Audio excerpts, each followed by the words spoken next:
BNP মহাসচিব মির্জা ফখরুল ইসলাম আলমগীর বলেছেন, গত ১৫ বছর অনেক সাংবাদিক নিজ উদ্যোগে ফ্যাসিবাদ সমর্থন করেছেন। সেখান থেকে গণমাধ্যম কর্মীদের বেরিয়ে আসার আহ্বান জানান তিনি। বিএনপির ৩১ দফায় গণমাধ্যমের স্বাধীনতার প্রতি অকুণ্ঠ সমর্থনের কথাও মনে করিয়ে দেন বিএনপি মহাসচিব। রিপোর্ট সিকান্দার রেমানের। বাংলাদেশ চীন মৈত্রী সম্মেলন কেন্দ্রে বিজেসির সেমিনারে বিভিন্ন রাজনৈতিক দলের নেতারা বলেন, বাংলাদেশে মিডিয়াকে কোনো শিল্প গোষ্ঠীর হাতে দেয়া ঠিক হবে না। গণমাধ্যমে কাজের পরিবেশ ঠিক করার পরামর্শ দেন তারা। চান গণমাধ্যম সংস্কার কমিশনের প্রস্তাব বাস্তবায়ন। যত কথাই বলি না কেন, ওই যে কথা আছে, মিষ্টি কথাই তো চিড়ে ভেজে না। তাহলে গণমাধ্যমকে আমরা রাষ্ট্রের স্তম্ভ হিসাবে কোথায় নিয়ে যাব? এই সুনির্দিষ্ট অঙ্গীকার আমাদের মধ্যে যেতে হবে।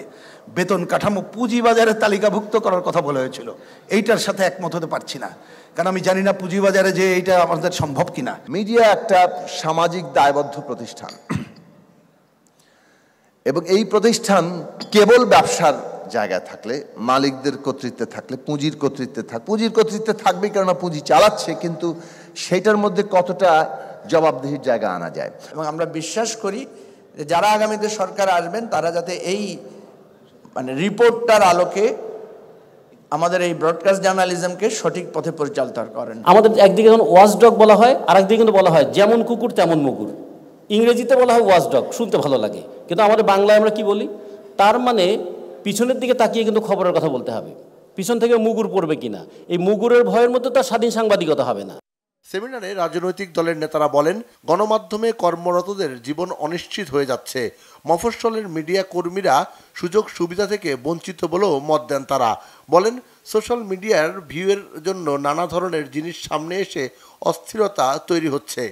নৈর্ভিত্তিক এবং নিরপেক্ষ জায়গা থেকে সাংবাদিকতা, গুজব অপতথ্যের বিরুদ্ধে দাঁড়ানো এবং জনগণের পক্ষে সাংবাদিকতা, গণমানুষের মাধ্যম হিসেবে গণমাধ্যমের ভূমিকা পালন করার যে দিকগুলো আছে, সেই দিকে রাজনৈতিক দলগুলো এবং সংবাদ মাধ্যম এবং তাদের কর্মীরা যারা আছেন, সাংবাদিকরা, আমরা সকলে সমন্বিতভাবে কাজ করব। জামাতের প্রতিনিধি হিসাবে না, বাংলাদেশের একজন সাধারণ মানুষ হিসাবে আমার সংবাদ মাধ্যমের কাছে অনুরোধ থাকবে, আমাদের উপস্থাপনাটা যেন অ্যাকোমোডেট হয়, আমাদের উপস্থাপনাটা যেন নিরপেক্ষ না হয়ে বাংলাদেশের পক্ষে হয়, জনগণের পক্ষে হয়।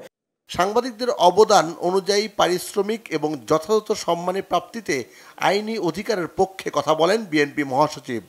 আমরা দেখেছি গত ১৫ বছর নিজেরাই উদ্যোগী হয়ে আপনারা ফ্যাসিজমকে সমর্থন করেছেন।